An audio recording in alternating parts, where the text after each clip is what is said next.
시청자 여러분 안녕하십니까. 굿모닝 FMS 경제연풍 시작합니다. 방송 엔터 기업인 CJ E&M이 지난해 매출 5조 원을 넘겼습니다. 영업이익 흑자 전환에 OTT 사업인 티빙 채널 가입자 수도 증가세를 지속 중인데요. 오늘은 주요 방송 콘텐츠 제작사들의 업황에 대해서 점검해보는 시간을 갖도록 하겠습니다. 유진투자증권 리서치센터 이현지 연구님 나와주셨습니다. 어서 오세요. 안녕하세요. 요즘 뭐 바쁘시죠? 예. 이게 K 콘텐츠 시장 굉장히 관심이 많아요. 왜냐면 뭐 관세 피하고 여러 가지 확장세도 있고 국내 뭐 흑자 전환도 되는 기업도 많고 다 여러 가지 환경이 좋은 것 같은데 CJ E&M 뭐 거의 맞은격이라고 할 수 있는데 위기감도 한때 있었어요. 그죠? 맞습니다. 이따가 이제 지난해 매출액이 5조 말씀드린 대로 5조 2천억 원, 영업이익이 1천억 원 이 흑자로 전환됐고요. 대내외적으로 어려운 상황에서도 CJ E&M 어떻게 약진하실 수 있는지 좀 설명을 해주세요. 우선은 그동안 가장 E&M에 이제 실적에 큰 영향을 미쳤던 큰 두 회사가 있습니다. 네. 첫 번째가 이제 티빙이고요. 티빙. 두 번째가 피프스 시즌이라고 저희가 2021년도에 21년 11월에 미국 제작사 하나를 인수했어요. 엔데버 콘텐츠라고 하는 회사의 지분을 이제 80%를 샀는데 영화 제작사입니까? 그 회사가 뭘 만들었냐면 네. 라라랜드도 만들고요. 아, 이제 미국의 드라마, 영화 통합 다 만드는 그런 그렇군요. 콘텐츠 그룹입니다. 음흠. 그 회사에 이제 드라마 그 사업 부문을 이제 지분 80%에 이제 9천억을 넘는 돈을 주고 사면서부터 이제 비용이 이제 늘기 시작을 했던 거죠. 조금 어려웠겠네요. 네, 맞습니다. 그래서 가뜩이나 이 회사를 이제 9,300억을 주고 살 때 단기 차입으로 샀어요. 9천억 단기 차입으로. 당연히 그래서 순차입이 그때부터 이제 좀 비율이 많이 높아지기 시작했고 네. 회사가 심지어 계속 적자를 냅니다. 분기에 뭐 180억, 200억씩 적자를 내고 있었어요. 네. 왜냐면 미국은 이제 드라마를 만드는데 보통 빨라야 1년 반, 2년 반 정도가 걸리거든요. 네. 그러니까 티빙도 적자, 이 피프스 시즌도 적자. 그러다 보니까 E&M이라는 회사가 연결 실적이 계속 안 좋아졌었던 거죠. 그래서 이 두 회사가 얼마나 실적을 개선하냐가 이제 E&M 실적의 가장 키포인트였었는데 사실은 티빙 이번에는 이제 티빙에서의 성장이라기보다는 이 피프스 시즌에서의 성장이 조금 컸다. 라고 보시면 되고요. 피프스 시즌이라고 하는 회사가 이번에 왜 실적이 잘 나왔었냐면 통상적으로 그런 건 아닌데 보통 4분기 정도에 이제 가지고 있는 드라마나 영화나 다큐멘터리 이런 라인업들이 여러 개가 있습니다. 업력이 좀 있는 회사라서 요거를 이제 일시에 판매를 해요. 4분기 때. 그래서 구작도 판매하고 이제 가지고 있는 라이브러리 한 번에 갖다 팔고 이래서 일시적으로 4분기가 조금 흑자가 나는 그런 분위기입니다. 그래서 매 분기 200억씩 적자 내던 회사가 이제 흑자 가까이 돈을 벌었으니 당연히 4분기 실적이 생각보다는 잘 나올 수가 있었던 거죠. 그렇군요. 그런데 이제 티빙이 이제 가입자 이탈이 좀 있었죠. 아무래도 이제 넷플릭스랑 네이버랑 같이 멤버십을 시작하기도 했었고 네. 이제 야구 시즌도 좀 끝나기도 해서 티빙에서는 다시 좀 적자 규모가 커지면서 연결로 봤을 때는 이제 시장 기대치보다는 하회를 했으나 그렇죠. 부문별로는 이제 실적을 냈었던 부문이 좀 다르다. 그렇게 보시면 되겠습니다. 말씀하신 대로 그래서 이제 올해는 CJ E&M을 볼 때 OTT 서비스인 티빙을 봐야 된다. 맞습니다. 이렇게 맞습니다. 얘기를 하고 맞습니다. 연구님도 그렇게 지적을 하고 계신 건데 2027년까지 1,500만 명 가입자를 확보하겠다. 지금 얼마인지 그게 제가 없어요, 사실은. 네. 없는데 웨이브로 합병했잖아요, 또. 이제 합병을 그쵸. 그렇죠. 가입자 준비 중이죠. 웨이브 확보를 해서 한 700, 800만 명을 늘려보겠다. 이제 이렇게 돼 있는데 다른 이제 웨이브도 합병했고 티빙이 가지는 다른 OTT 서비스하고 비교했을 때 강점이 있을 것 같은데 어떤 점을 거론하겠습니까? 티빙은 우선은 국내 TV만 봤을 때는 이제 지상파 몇 개 빼고는 웬만한 채널들을 다 볼 수 있단 말이에요. 그렇죠. 지금 뭐 이미 뭐 TVN이나 JTBC의 VOD, 그러니까 뭐 이제 방송하고 나서 나온 그런 VOD들은 다 볼 수가 있고요. 저도 TV에서 놓친 거는 티빙 가서 봅니다. 오, 맞아요, 그렇죠. 맞아요. 그런 거죠. 웬만한 거는 그쵸. 다 볼 수가 있고 예. 그리고 티빙에서도 이제 실시간으로 채널을 또 라이브로 볼 수가 있기는 맞아요. 합니다. 예. 그래서 이제 뭐 그런 식으로 정말 이제 국내에서 방영해주는 TV를 다시 보고 싶은 사람들에게는 티빙이 되게 좋은 이 OTT가 될 수 있고요. 그리고 야구 같은 경우에도 어쨌든 올해부터 이제 내년까지 2년 동안은 KBO 야구 독점 중계를 스트리밍으로 하기 때문에 독점입니까? 독점입니다. 쿠팡에서 못 봐요? 3년 독점입니다. 안타깝게도 네. 예, 티빙에서만 TV로 봐야 되는구나. 예, 작년부터 그러니까 24년부터 3년 동안은 이제 KBO 야구 중계권을 독점으로 가져갔기 때문에 1년에 400억 넘게 주고 사왔는데 독점을 해야죠. 그렇죠. 비싸요. 그래서 3년 동안 1,350억 줬기 때문에 이제 뭐 야구 좋아하시는 분들은 티빙을 구독할 만한 이유가 있고요. 또 티빙에서 나름 이제 구독자를 유치하려고 오리지널 콘텐츠들을 되게 많이 만들고 있어요. 네. 예를 들면 뭐 예능 같은 경우에 이제 제가 제일 기대되는 거는 대탈출이라는 예능이 있습니다. 아직 시작 안 했어요? 이게 사실 이미 시즌 제로는 4번째 시즌까지 했는데 그렇군요. 네, 다음 시즌 제작을 기다리고 있었는데 다음 시즌을 또 해주신다고 하셔가지고 뭐 요런 이제 오리지널 예능 중심으로 기대를 하시면은 또 이제 티빙을 볼 유인이 생기는 거죠. 근데 이제 사실 엄밀히 따지면 아직 웨이브랑 합쳐진 건 아니에요. 그렇군요. 합병을 준비 중인 지금은 따로 합병 준비 중이다. 맞아요, 아직? 맞아요. 준비 예. 중이라서 사실은 웨이브랑 합쳐지게 되는 거는 저는 이제 하반기 정도에 실질적으로 두 기업이 합쳐져서 하나의 티빙이 나올 것이다라고 보고 있긴 한데 그때쯤에 외형은 커지겠네요. 진짜. 맞습니다. 근데 이제 웨이브도 지금 적자인 상황이고요. 웨이브가 이제 작년 연간으로 거의 한 800억 좀 안 되게 연간으로 손실을 냈기 때문에 네. 사실 합쳐지게 되면은 저는 긍정적이라고 봅니다. 시장 재편 효과는 있어요. 그렇지만 단기 비용 출혈은 좀 감당을 해야 되는 부분이 있고요. 그리고 웨이브랑 이제 합쳐지게 되면 또 좋은 게 지금 티빙이 가입자를 얘기하지 않거든요. 네. MAU로 바꿨어요. 네, 그래서 말하자면 이제 클릭 수. 맞습니다. 그죠? 그래서 이제 가입자는 사실 공개를 안 해서 몇 그렇군요. 명인지는 이제 제 추정이지만 지금 500만 명 조금 넘겼을 걸로 추정을 하고 근데 있거든요. 27년까지 1,500 간다. 맞습니다. 1,500명? 근데 이제 그 중에서 절반, 한 7에서 800 정도를 국내에서 확보를 하고 이제 남은 인원은 해외에서 가져오겠다. 근데 사실 해외 진출은 저는 잘 모르겠어요. 왜냐하면 티빙이 이미 해외 나갔었거든요. 이미 나갔어요. 그래요? 2015년과 17, 18년 사이에 해외 진출했었어요. 막 대만이라든지 뭐 일본 이런 데 갔었는데 네. 생각보다 조금 힘들어서 다시 들어왔거든요. 그래서 이게 나가게 된다면 이제 티빙 자체가 나가는 경우도 있겠으나 해외 OTT의 어떤 브랜드관 이런 걸 오픈하는 식으로 먼저 이제 조금 그런 식으로 이제 좀 진출을 하지 않을까. 정리하면 그래서 이제 이 OTT 서비스 해외 글로벌을 다시 재가동하겠다 그런 얘기네요. 예, 맞습니다. 그래서 그렇군요. 올해 이제 CJ가 자체적으로 만든 영화 수를 이거를 티빙에 올릴 거를 65편을 영화를 공개한다 이렇게 공개한 게 이게 글로벌 사업하고 해외- 연관이 있겠네요. 맞습니다. 65편이면 평소보다 훨씬 많아진 거다 이렇게 기록이 돼 있는데. 맞아요. 그래서 이제 원래 목표는 국내에서만 가입자를 좀 확보를 해서 예. 넷플릭스가 지금 국내에서는 1위거든요. 네. MAU가. 예. 1,000만을 조금 넘고 있어요. 한 1,200만? 그러니까 이제 국내 기준으로 넷플릭스만 이기자가 원래 목표였는데 올해부터 이제 새롭게 바뀐 목표가 해외까지 가자. 왜냐하면 웨이브 합병을 아마 가시적으로 가능할 거다라고 확정 짓고 이제 다음 전략을 짰을 때 국내는 웨이브랑 합병을 하면 넷플릭스는 이제 충분히 능가할 MAU가 되니 해외로 나가자. 이게 이제 앞으로의 3년 동안의 전략입니다. 티빙 월 가입 구독료가 얼마입니까?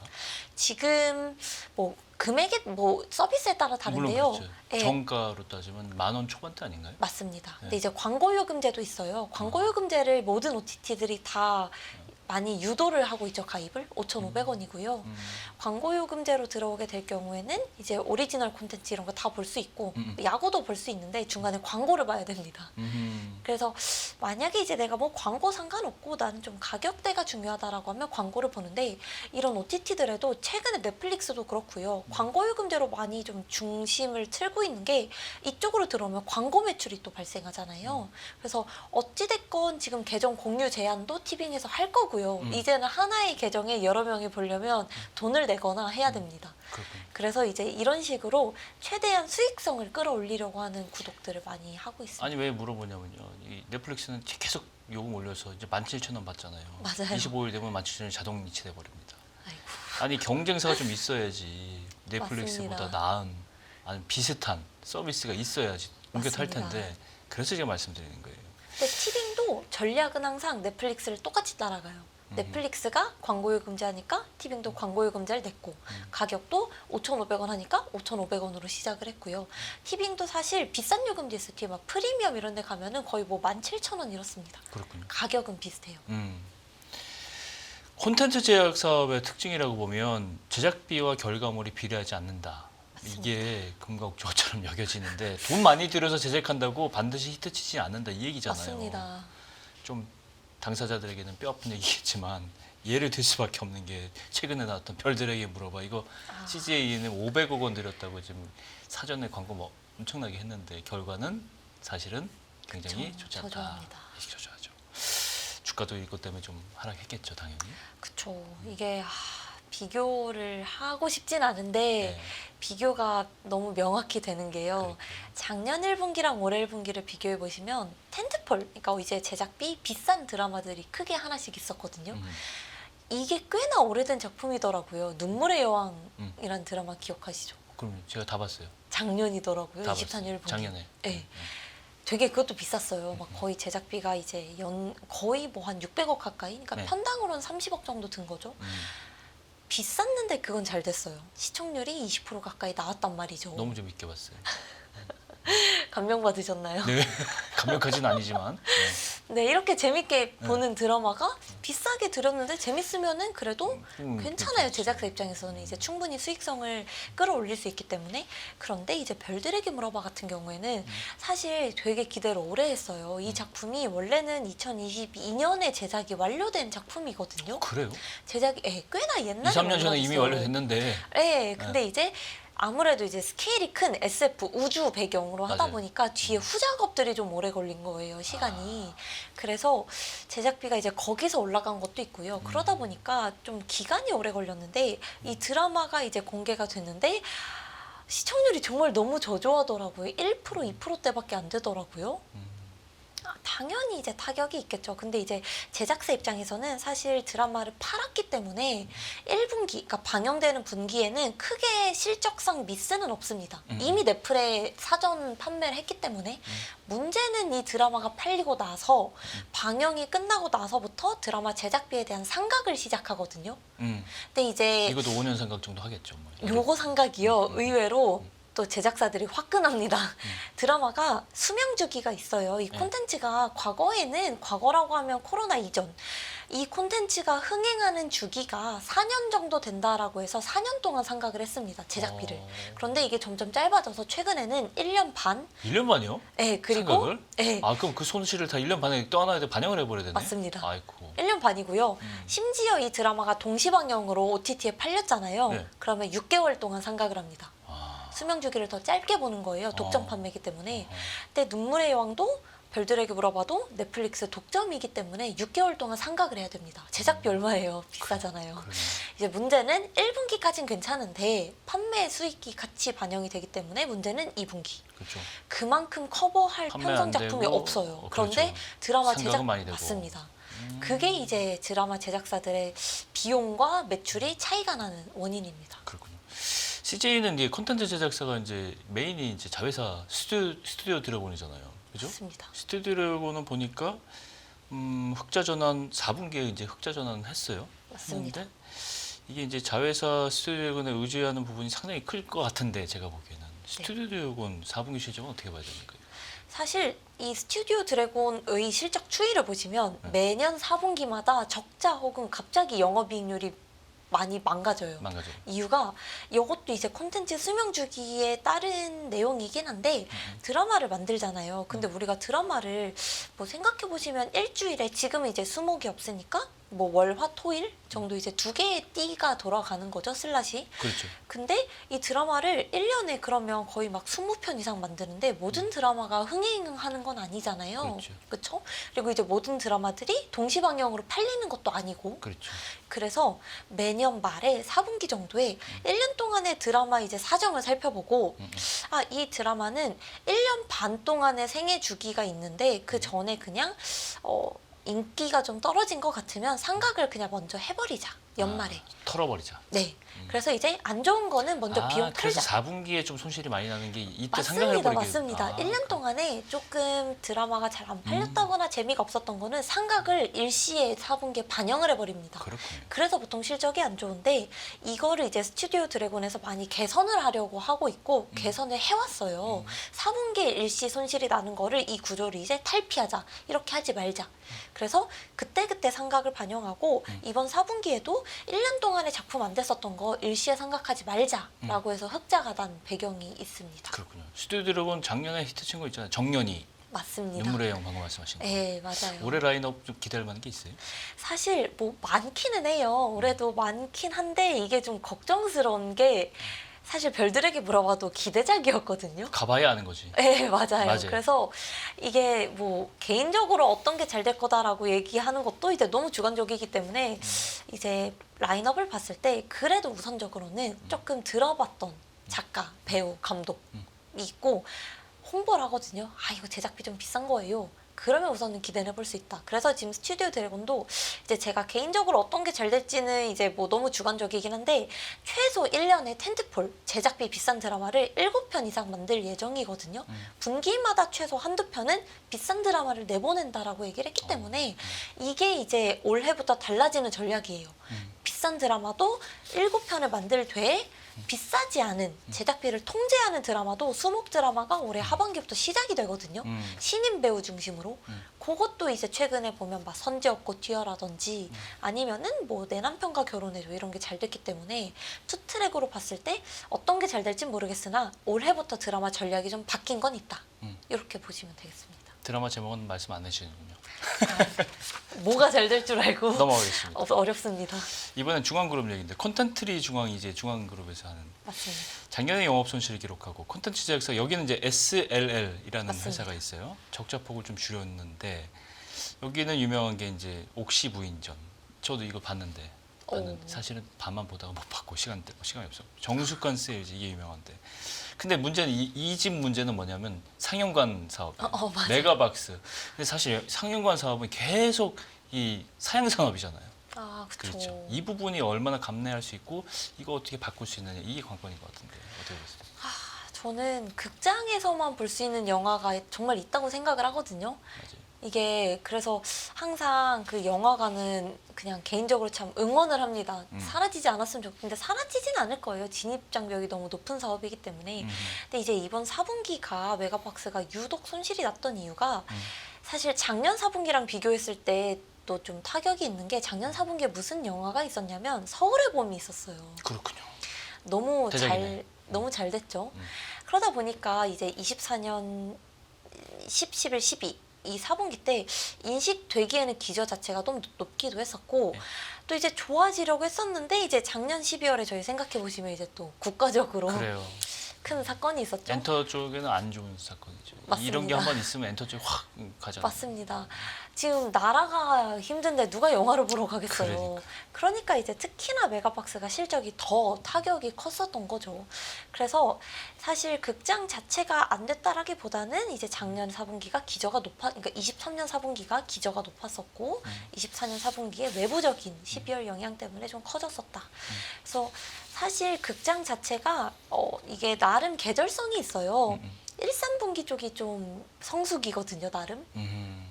그래서 이제 극장 같은 경우도 이 메가박스 밑에 메가박스 플러스 M이라고 그 콘텐츠리 중앙 자체적으로 그 영화를 이제 배급하는 투자하고 배급하는 그런 회사가 있습니다. 배급사. 네, 여기에서 이제 서울의 봄도 이제 투자를 하고 배급을 해서 이제 돈을 좀 많이 벌었었고 범죄도시 또 여기에서 이제 자체 투자 배급해서 돈을 좀 벌고. 범죄도시에서 나군요. 네, 맞습니다. 그래서 상영 매출이랑 별개로 이제 투자 배급 매출로 범죄도시에서 거의 100억 가까이 이익을 가져갔었거든요. 네. 그러니까 이게 잘 투자하면 좋은 작품들이 많은데 올해도 뭐가 많아요. 그런데 사실 최근에 기대작이라고 했었던 것 중에서 이 투자 배급에 성공했었던 게 이제 범죄도시랑 서울의 봄 정도밖에 없었기 때문에 여기도 이제 올해 좀 준비를 하고 있는 건 많긴 한데 실제로 이게 정말 잘 될지는 좀 가봐야 아는 상황이고요. 극장 같은 경우에는 이게 고정비가 또 높기 때문에 이제 직원들 그 크루라고 하죠. 알바생들 많이 좀 줄이고 있고 키오스크 전환하고 있는데 이제 그만큼 관람객들이 안 가면은 비용 커버가 안 되는 구조이기 맞아요. 때문에 그게 관건이죠. 맞아요. 그래서 이 극장 사업이 조금 불투명합니다. 올해 연간으로도. 이 집에는 그래- 극장 사업이 아니라 주가가 문제. 맞아요. 근데 이게 안 좋으니까 주가도 당연히 안 좋고 그리고 여기가 참 힘든 게 SLL이 뭐의 약자인지 아세요? 몰라요. 스튜디오 룰루랄라입니다. 룰루랄라. 이름 좋네요. 네, 근데 이제 룰루랄라 하면 조금 분위기가 살짝 좀 그러니까 이제 SLL이라고 이제 얘기를 하는데 이 SLL이 콘텐츠리 중앙에 그 드라마를 만드는 회사예요. 그래서 별도 실적으로 봤을 때는 여기는 항상 흑자가 납니다. 어떤 전략을 썼냐면요. 기존의 드라마들을 막 만들고 나서 넷플릭스나 디즈니나 이런 데 갖다 파는 전략. 그러니까 선 제작 후 판매라니까 제작하는 데는 돈이 들었는데 동시방영 안 돼서 수익성이 안 좋아지는 작품이 너무 많으니까 자꾸 적자가 나는 거예요. 그렇지. 선 판매 그러니까 이제 먼저 판매를 하고 나서 후 편성을 하자.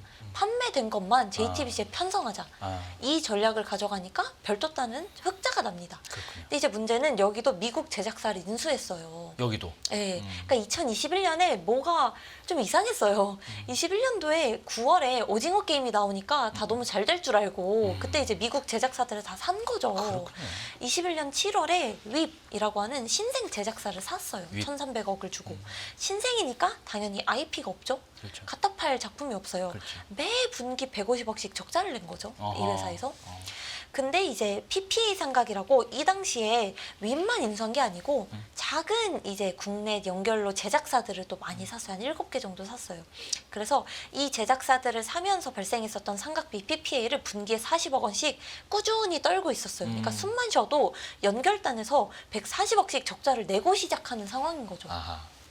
그러다 보니까 이제 여기에서도 올해 하반기부터 좋아질 수 있는 게 계속 이 숨만 쉬던 적자 회사가 윕이라고 하는 곳이 이제 나름 히트작이 하나 있거든요. 뭐 더 썸머 아이턴 프리티라고 하는 그 미국 드라마가 있는데 이게 베스트셀러 기반의 드라마입니다. 시즌 3가 올해 하반기에 납품이 돼요. 근데 이 드라마가 시즌 2가 납품이 됐을 때 윕이 정말 처음으로 흑자라는 기록을 냈었거든요. 60억 정도에. 그러다 보니까 이 드라마가 납품이 이번에 된다고 하니 이 분기에 흑자가 날 수 있겠구나. 그리고 올해 윕이라는 곳에서 최소 3편의 드라마를 판매하겠다라고 약속을 했기 때문에 상반기까지는 안 좋아요. 마찬가지로 스튜디오 드래곤도 콘텐츠리 중앙도 상반기 좀 힘듭니다. 하지만 하반기는 실적이 좋아진다. 아, 질문할 게 많은데 시간이 좀 없어요. 지금. 어떡해요. 예, 빨리 지금. 가겠습니다. 아, 그 SM으로 넘어갈게요. 네네네. SM은 실적은 이제 보시면 알 것 같고 SM에 이게 요새 최근에 이슈가 됐던 게 뭐냐면 배우 기획사가 하나 있어요. 여기 키스트라고 유명하잖아요. 이거 판다 그러는데 아니 SM이 배우 기획사를 판다? 이게 좀 이상하거든요. 이거 좀 설명해 주세요. 이게 이미 이 우선협상 대상자도 정해졌고 맞습니다. 주관사도 정해졌고 거의 가셔야 됐는데. 맞아요. 예. 근데 사실 키스트를 팔려고 하는 거는 지난 4년 전부터 계속 노력을 해왔어요. 그렇군요. 네. 사실 키스트가 뭐 이래저래 연관이 있을 수는 있는데 SM이랑 뭔가 사업적으로 연관이 크게 있는 회사는 또 아닙니다. 아, 그래서 엄밀히 따지면 이제 비핵심 자회사였었던 거죠. 그런데 키스트가 이번에 그래도 나름 뭐 별들에게 물어봐라든지 이런저런 드라마를 만들면서 연간 영업이익이 20억대 흑자가 처음으로 났는데 지난 2년 3년 동안 보시면은 연간으로 한 15억, 20억의 적자를 계속 내고 있었어요. 그러니까 SM 입장에서는 연결로 적자를 내고 있는 그러니까 이게 딱히 도움이 되지 불효자네요, 않는 불효자. 그쵸. 그러니까 이걸 계속 팔고 싶어 했어요. 아 그렇군요. 근데 이게 제작사가 사실 누가 요새 제작사를 사겠어요. 그동안 안 팔렸었는데 이번에 이제 또 어떻게 좋은 기회에 팔렸기 때문에 SM 입장에서는 되게 좋은 뉴스였다. 그래서 엄밀히 따지면은 이제 올해 25년 실적부터는 매출 기준으로는 키스트가 연간 한 650, 700억 하는 회사이기 때문에 그 정도는 줄어들겠죠, 당연히. 하지만 이익단에서는 20억 정도가 개선된 효과가 나오고 SM도 올해 25년 연간 가이던스를 또 나름 줬거든요. 네. 1340억? 이었나 그랬습니다. 그리고 별도 기준이 1250, 별도와 연결 사이에서 900에서 100억 정도의 연결 자회사 개선을 내보이겠다라는 의지를 보인 거거든요. 그 시작점이 저는 이제 키스트 매각이라고 생각을 하기 때문에 그렇군요. SM 입장에서는 저는 굉장히 호재였다. 좋은 뉴스다 그렇게 판단을 합니다. 지금 그 실적 나온 건 4대 엔터사 중에는 SM밖에 없죠. 연간 실적 나온 게. 맞습니다. 이게 언제쯤 다 나옵니까? 4대 실적에서. 우선 다음 주 화요일 2월 25일 예. 4시에 하이브 실적이 하이브 나오고요. 나오고. 이제 JYP랑 JYP. YG는 3월인데요. 네.